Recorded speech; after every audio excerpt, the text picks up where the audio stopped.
po sa ating lahat, mapagpalang hapon. So, hindi po lubos akalain ni Viancy na mamimit po niya ang kanyang big time sponsors. At kita naman po natin na balot nga po si ma'am. Ayaw po niya magpa-expose sa media. Media po talaga. Napakabait po talaga ng mga sponsors ni Viancy po, no. Yung iba is lantaran po talaga yung mga mukha. Pero ito grabe.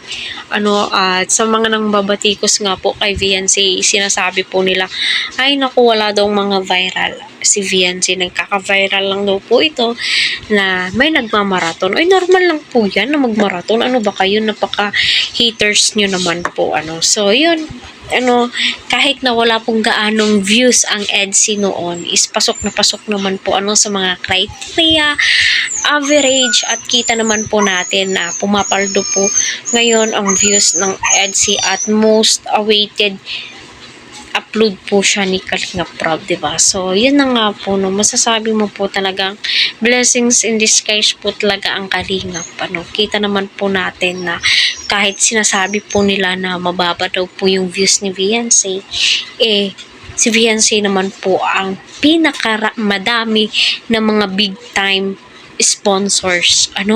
So, grabe po yung biyaya na dumarating kay Viancy ngayon, di ba? Hindi nyo lubos akalain yun.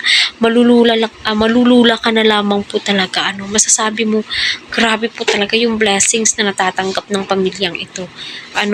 Grabe po yung ibinibigay ni Lord para kay Viancy. At kita naman po natin kung gaano ka-thankful ang pamilya ni Viancy. Simula ng andyan si Eds, and especially ang buong team.